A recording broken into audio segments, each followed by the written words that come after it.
Welcome to the Deep Dive, presented by English Studio Podcast Book Reviews. Oh, very cool. You've sent us a fascinating book, 0 to 1, Notes on Startups, or How to Build the Future by Peter Thiel. Yeah. Looks like someone out there is ready to jump into the world of startups and innovation, Right. and maybe even build a future empire. Definitely. It's a really interesting book. So let's unpack what Peter Thiel has to say about creating value that truly lasts. Well, this book, it draws on Thiel's own experience, co-founding PayPal and Palantir, Oh, wow. investing in giants like Facebook and SpaceX. Yeah, he's been a busy guy. He has, and all of that experience is kind of poured into this book. So it's not just theory. It's coming from someone who's actually been there, done that. Absolutely. He's not just talking the talk, he's walked the walk. That's what makes it so compelling, right? Yeah, I mean, he really dives into the core principles of creating something new, not just copying what everyone else is doing. Right, going from 0 to 1, not 1 to N on. Exactly. And what struck me is how he argues that we are kind of stuck, Oh, how so? like in this rut of just replicating what works. He calls it horizontal progress. Okay, I see. So just doing more of the same, not really pushing the boundaries. Yeah, like building 100 typewriters instead of inventing the word processor. So if we apply that to building a business, Right. how can our listener apply this concept of vertical progress? Well, it's about identifying opportunities where you can create something 10 times better than what's out there. 10 times. That's a bold statement. It is, but that's where the real innovation lies. Not just slightly improving something, but reimagining it completely. Exactly, finding those gaps where a real need for disruption exists. Not just creating another version of something that's already out there. Right, like another social media platform. There are enough of those, right? So true. Now, Thiel also talks about the dot-com bubble, and he was right in the middle of it with PayPal. Yeah, he even talks about their customer acquisition strategy, which sounds crazy by today's standards. Really, what do they do? Well, he advocated for paying people to sign up. Paying people. I know, it sounds wild, but it worked for them in those early days. I guess you have to be bold sometimes. He definitely thinks so. He challenges the dogma that emerged from the dot-com crash, that you should just play it safe. So he's saying a bad plan is better than no plan. In a way, yeah, because having a plan forces you to take action and learn from your mistakes. Makes sense. You have to be willing to experiment. Right, and adapt based on the feedback you get. So it's not about being reckless. It's about calculated risks. Exactly. Now, another thing that surprised me was his perspective on monopolies. Yeah, he really flips the script on that one. He does. He argues that monopolies aren't always a bad thing. They can actually be a sign of true innovation. So like Google, they dominate search, but also have resources to invest in their employees and other things. Exactly. He believes that truly innovative companies create so much value that they naturally become monopolies. So if monopolies can be a good thing, how can someone building a business strive for market dominance ethically? It's about focusing on creating so much value that customers have no reason to go anywhere else. Right. Making your company the obvious choice. Yes, and constantly innovating, providing exceptional service, building a strong brand. It's about making them irrelevant through the value you provide. Exactly. But he also cautions against getting too fixated on the competition. Right, like the Montagues and Capulets, all that fighting, and someone else swoops in. Exactly. He uses Microsoft and Google as a modern example. So while they were busy battling it out, Apple came in and dominated the smartphone market. That's right. He sees this obsession with disruption as a trap. Because it can lead companies to pick fights they can't win. Like Napster, they disrupted the music industry, but ultimately self-destructed. So what should someone focus on instead of their competition? Building something truly unique and lasting, something that solves a problem no one else is solving. It's about building your own empire, not conquering someone else's world. Exactly. Now, let's talk about this idea of last mover advantage. Okay, this is an interesting one. Building a business that endures is more valuable than short-term profits. Right. Like Twitter, when it went public, it was valued higher than the New York Times, even though it wasn't profitable. So the value was in its potential, its future cash flow. Exactly. It's about building a company with staying power. Okay, so how can our listener practically apply this last mover advantage? By asking themselves, how can I build a business that will still be relevant in 10 or 20 years? So not chasing short-term gains, but thinking long-term. Exactly. Focusing on fundamental trends that will shape the future. It's about building a company that can weather any storm. Right. Now, Thiel also challenges the idea that success is mostly about luck. I think a lot of people believe that, but he disagrees. He does. He says we've become too reliant on what he calls indefinite optimism. Just hoping for a better future without a plan. Right. He criticizes the education system for encouraging students to be well-rounded instead of excelling at one thing. So instead of just hoping for the best, how can our listener design their future? By identifying their strengths and focusing on developing those, becoming the best at what they do. So, not trying to be a jack of all trades, but mastering one. Exactly. That's how you create real value. Now let's dive into this concept of the power law. It seems pretty fundamental to his thinking. It is. It basically states that a small number of events or factors are responsible for the majority of outcomes. So like the 80-20 rule. Exactly. And this applies to startups and venture capital. So a small number of investments drive most of the returns. That's right. So how can our listener apply this to their own business? Good question. How can they use the power law to their advantage? By focusing on the activities that have the highest potential impact. Not spreading themselves too thin, but prioritizing. Exactly. Identify the 20% that's producing 80% of the results. And then double down on those. Exactly. Now, one of my favorite topics, secrets. I love that he talks about this. It's so intriguing. He believes the world is still full of undiscovered secrets. So it's not all figured out. Not at all. He encourages us to look for secrets in areas that haven't been heavily institutionalized, like nutrition. So where conventional wisdom hasn't taken hold. Exactly. Now, in a world overflowing with information, how can our listener find those hidden truths? Yeah, that's the question. Where do you even start looking? It starts with curiosity. What are you genuinely curious about? What are the questions that keep you up at night? So pay attention to those nagging questions. Yes, and then dive deep into those areas. Explore the fringes of knowledge. Be willing to challenge the status quo. It's about embracing that childlike curiosity, pursuing those unanswered questions. Exactly. The secrets are out there, but you have to be willing to look for them. Now, let's talk about building a team. It's more than just skills, right? Right. It's about shared values and a strong company culture. Like the PayPal Mafia. Those strong relationships led to ongoing success even after they left the company. Exactly. It's the power of shared values. So how can our listener build a team that goes beyond just a collection of individuals? It starts with hiring people who align with your company's core values. Not just skills, but values. Right. And then fostering an environment of open communication, collaboration, mutual respect. Building a company family where everyone feels valued and invested. Exactly. Now, let's talk about sales. It's something that's often overlooked. Especially in Silicon Valley, where they think a great product will sell itself. Thiel challenges that myth. He says no matter how great your product is, you need a strong distribution strategy. You can't just build it and expect them to come. Exactly. You have to get it in front of customers. He outlines different methods, from complex sales to viral marketing. So how can someone determine the best strategy for their product? By understanding their target customer, who are they, where do they hang out, what are their pain points? So you tailor your strategy to your ideal customer. Exactly. Now let's step into the future and talk about humans and machines. Okay, this is a big one. Are the robots going to take over? Thiel doesn't think so.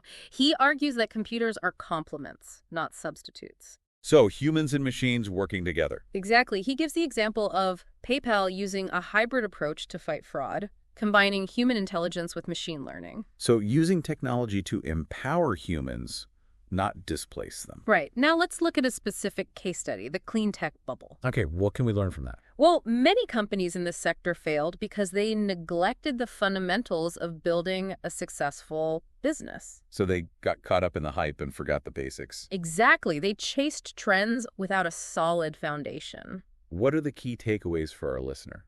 Focus on superior technology, build a strong brand, and have a long-term vision. Don't just chase trends, build something that lasts. Now, for our final topic, let's explore the founder's paradox. Okay, this sounds intriguing. What's paradoxical about being a founder? Well, Thiel says we need unusual individuals to lead companies beyond incrementalism. People who are willing to think differently and take risks. Exactly. He uses examples like Richard Branson, Steve Jobs, people who weren't afraid to challenge the status quo. So they had a clear vision and were driven to achieve it. Right, but he also cautions against believing too much in your own myth. So you need that drive, but also humility. Exactly, and the ability to build a strong company culture that can outlast the founder. That's a great point. It's not just about you, it's about building something that will endure. Right, so what kind of leader should our listener aspire to be? That's the question. What are the key traits to cultivate? A clear vision, unwavering determination, the ability to inspire others. But also humility, openness to feedback, and the willingness to adapt. Exactly. It's a delicate balance. That's a great note to end on for this part of our deep dive. Yeah, we've covered a lot of ground, but we've only just scratched the surface. So in this last section, Thiel kind of takes us on a journey through time, Oh, okay. exploring, the potential futures that lie ahead. And he lays out these 4 distinct scenarios. Okay, let's hear them. He starts with one that's been a recurring theme throughout history. Civilizations rising and falling were doomed to repeat the cycle. That's it, the recurring collapse scenario. Kind of sobering. Definitely. But then he moves on to the next possibility, plateau. Plateau. What does that look like? We reach a point where things just stop getting significantly better. So no flying cars or teleportation anytime soon. Well, maybe not. But more importantly, this scenario leads to increased competition for resources. Which we know is not good for innovation. Exactly. And then we have the third scenario, extinction. Okay, now we're getting a little dark. It's not the most cheerful topic, I'll admit, but his point is that our own advancements could lead to our undoing. Like unchecked AI or the consequences of climate change? Exactly. Those are some big, complex issues we need to address. So we've got collapse, plateau, extinction. What's the 4th scenario? Give us some hope. Okay, the 4th one is the one he's clearly rooting for, a future where tech leads to a much better world. Okay, that sounds more like it. And this is where he introduces the singularity. I've heard that term, but I'm not sure I fully understand it. What does it actually mean? So the singularity, it's a point in time when tech progresses so fast, Okay. it just fundamentally alters human civilization. Wow. Like AI surpasses human intelligence, and tech becomes almost indistinguishable from magic. Okay, that's a lot to process. It is, but he's not saying it's inevitable. So we have a choice in shaping the future. Absolutely. Our actions today will determine which path we take. So we're not just along for the ride. Nope, we're the ones steering the ship. What's the key question Thiel leaves our listener with? What kind of future will you choose to build? It's a call to action. It is. He wants us to think beyond our lifetimes. And consider the long-term impact of what we do. Exactly, to use our creativity and ingenuity to create a future worth living in. That's a great way to sum up his vision for the future. His book really makes you stop and think. About the choices we make today and how they shape tomorrow. And it's not just about these grand visions of the future. Right. His insights are applicable on a personal level, too. Like his advice on having a clear vision. Yes, he really emphasizes the dangers of indefinite optimism. Just hoping for the best without a plan. Right. He contrasts that with the definite optimist. Who actively creates the future they want. Exactly. And this applies to everything, not just business. Setting goals, choosing a career path, it all starts with a clear vision. And this ties into another takeaway, the importance of long-term thinking. He challenges that short-term focus that's so prevalent today. Right. He argues that great companies and fulfilling lives are built on long-term thinking. Like Amazon, they sacrifice short-term profits for long-term dominance. Exactly. They played the long game and it paid off. So how can our listener incorporate long-term thinking into their approach? By asking themselves, where do I want to be in 10, 20, even 50 years?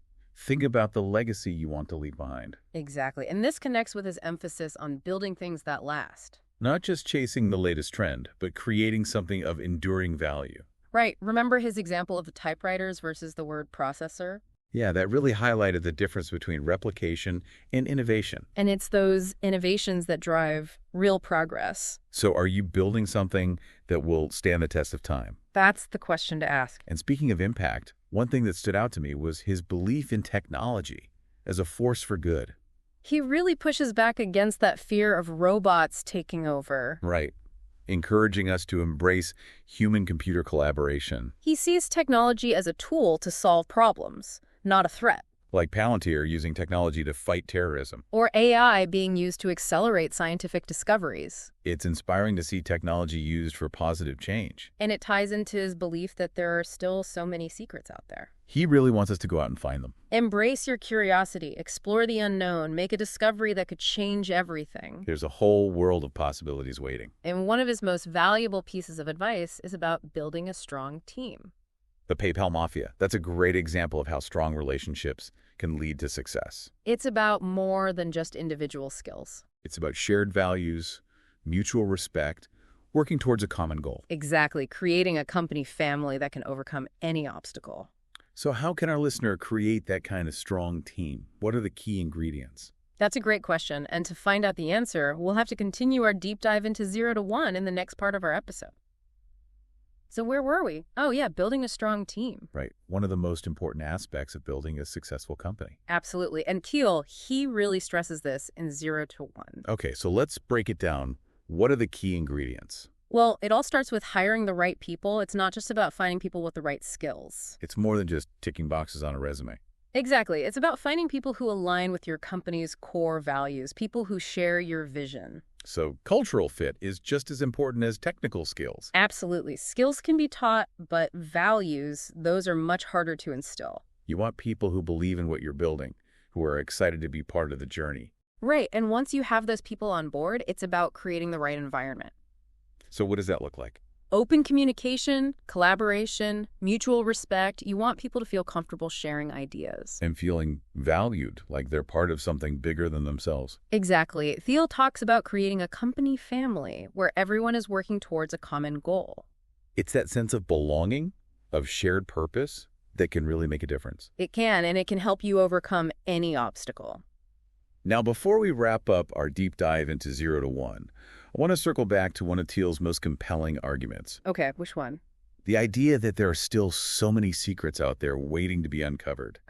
Yes, that's a good one, especially in a world that feels like it's already been figured out. Right. It's easy to fall into that trap of thinking everything worth knowing has already been discovered. But Thiel challenges us to resist that, to embrace curiosity and explore the unknown. He wants us to question the status quo, to look for secrets in unconventional places. Exactly, to be willing to go against the grain. So how can our listener practically cultivate that sense of curiosity? How do they embark on their own secret finding mission?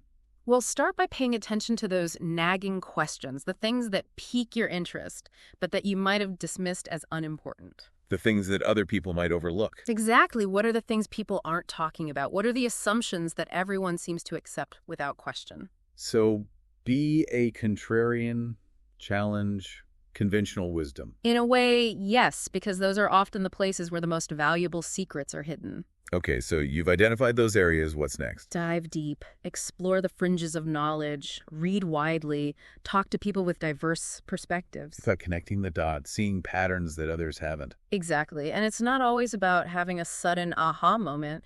It's often a process of synthesis and discovery. It's about cultivating that intellectual curiosity, being open to new ideas.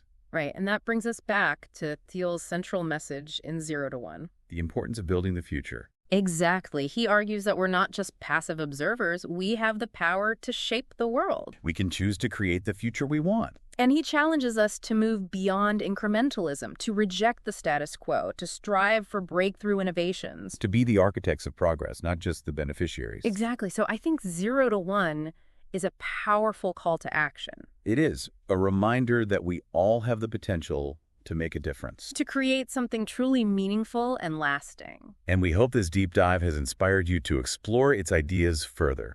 To think differently about business, innovation, and the future. And to see how you can apply those ideas to your own life and career. Remember, there's a whole world of possibilities out there waiting to be discovered. And if you're looking for more insightful nonfiction reads like this one, be sure to send us your book requests via message. We're always eager to explore new ideas and help you learn more effectively. Thanks for listening.